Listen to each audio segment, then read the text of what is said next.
Venez, venez les voix. Bonjour à tous. Comme vous pouvez le remarquer, je ne suis pas venue toute seule ce soir. Mais je vous expliquerai.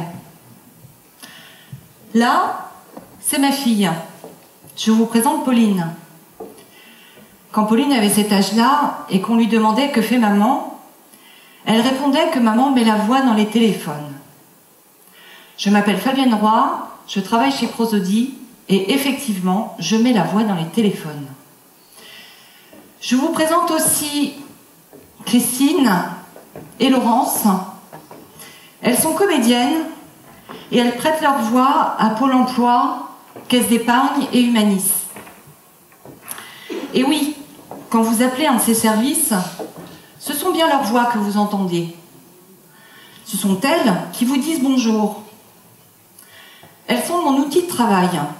Elles contribuent à mettre la voix dans le téléphone. À propos de voix dans le téléphone, Laurence, pouvez-vous nous faire la voix de Caisse d'épargne ? Bonjour et bienvenue à la Caisse d'épargne de Colmar. Vous pouvez nous contacter 24 heures sur 24 et 7 jours sur 7 sur notre site internet caisse-épargne.fr. Merci, au revoir et à bientôt.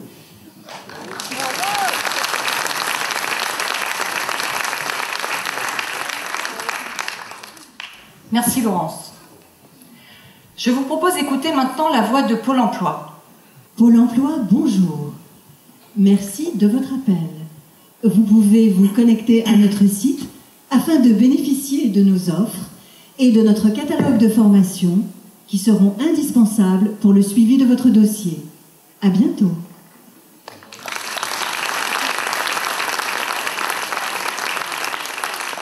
Merci Christine. Vous avez remarqué la différence ? Bon, ok, ce ne sont pas les mêmes voix, ce ne sont pas les mêmes textes non plus. Mais avez-vous remarqué comme l'intonation est différente ? C'est ce que l'on appelle la prosodie. La prosodie, c'est l'inflexion, le ton, la tonalité, l'intonation, l'accent et aussi la modulation que nous donnons à notre langage oral. Et elle varie en fonction de nos émotions. Elle varie aussi en fonction de l'influence que nous désirons avoir sur nos interlocuteurs. Allez, et si on s'écoutait la voix d'Humanis ? Dans le cadre de notre démarche qualité, nous vous informons que cet appel est susceptible d'être enregistré. Merci Laurent. Cette dernière phrase sur la qualité, on la connaît tous, mais on ne sait pas forcément ce qu'il y a derrière. Et je vais vous en dire un mot. Avant cela, je voudrais vous parler de nos deux voix, car on a deux voix, celle qu'on entend nous et celle qu'entendent les autres. Et ce ne sont pas les mêmes. Vous avez sans doute remarqué comme moi que quand on entend notre voix enregistrée, on ne l'aime pas. En tous les cas, moi, je ne l'aime pas du tout. Je ne me reconnais pas et je trouve que ma voix est très aiguë. Est-ce que vous savez pourquoi ? Non, apparemment. Eh bien, quand on entend notre voix enregistrée, le son se transmet exclusivement par l'air. En revanche, lorsque l'on s'entend parler, le son parvient à nos oreilles à la fois par l'air et par les os. Les ondes sonores se propagent par l'intermédiaire des os, de la mâchoire et du crâne et arrivent directement dans l'oreille interne. Et ce chemin que prend la voix par les os et la tête, il rend notre voix plus grave, car il accentue les basses fréquences. Donc en fait, la vraie voix, c'est celle qu'entendent les autres. C'est celle de l'enregistrement. C'est la voix la plus aiguë. Notre vraie voix, c'est donc celle que l'on n'aime pas. Alors revenons sur ces fameux enregistrements, les voix du serveur vocal de Darty, Caisse d'épargne, Pôle emploi et Humanis. Je veux vous dire ce qu'il y a derrière, car les voix du serveur vocal ne sont pas impénétrables. L'année dernière, Prosodie a enregistré 50 millions de conversations entre des call centers et des clients. 50 millions. Vous vous rendez compte ? 50 millions de conversations, ça fait presque 240 ans de blabla mis bout à bout. Mais alors pourquoi on enregistre tout ça ? Ce n'est pas que pour garder une trace en cas de litige ou pour améliorer la qualité. Ce n'est pas que pour prendre en défaut un conseiller ou pour répondre à une réclamation ou pour satisfaire des contraintes réglementaires. C'est bien pour ça, mais pas que. Votre voix, on vous dit qu'on l'enregistre, mais on ne vous dit pas tout. On ne vous dit pas ce que l'on en fait. On ne vous dit pas que votre voix, que vous n'aimez pas, elle va servir à fabriquer des choses très utiles. Car ces millions de conversations vont en fait devenir des données, des datas. Un exemple que vous connaissez bien, derrière moi, il y a Siri. Siri, vous dictez, votre voix devient de la data. Eh bien ça, c'est de la physique. Lorsqu'on parle, on produit un ensemble de sons qui possèdent des niveaux de fréquence différents.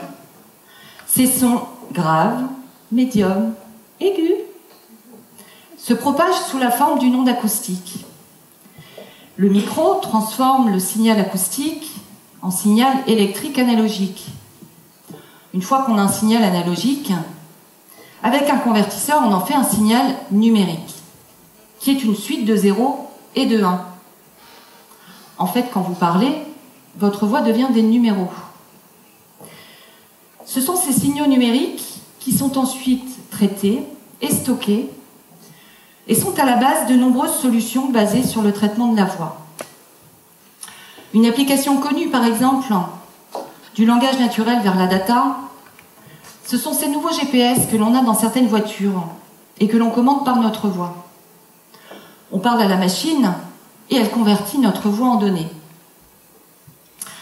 Eh bien, tout ça s'est rendu possible grâce à une formule mathématique que je vous montre ici pour le plaisir et pour la complexité. Et comme ça, vous l'aurez vu au moins une fois dans votre vie. Pour que le langage naturel fonctionne, on a besoin de cette formule barbare. Pas de panique. Si vous n'y comprenez rien, ce n'est pas grave. Cette équation, elle résout le mystère de la voix. Elle a permis qu'un jour, les machines puissent transformer notre voix en données. Cette équation combine 3 modèles. Un modèle de langage, un modèle de prononciation et un modèle acoustico-phonétique. C'est par cette équation que l'ordinateur peut faire des choses très compliquées. Il calcule la probabilité de prononciation d'une suite de mots. Cette suite de mots prononcée par le client, il la compare à un modèle prédéfini que l'on appelle corpus. Imaginez par exemple un client qui appelle son service d'électroménager favori. Il prononce les mots cafetière, réparation. Eh bien, l'ordinateur trouve alors très rapidement qu'il y a une probabilité très forte pour qu'il soit question d'une cafetière qui ne marche pas. Parfois, l'ordinateur ne comprend pas.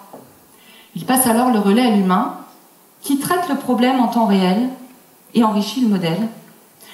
Et peu à peu, la machine progresse. Voilà comment la voix du client est comprise et encodée par l'ordinateur, ce qui permet de traiter 50 millions d'appels. Mais ce n'est pas tout. On peut faire plein d'autres choses avec la voix d'un client. Tout d'abord, votre voix est unique.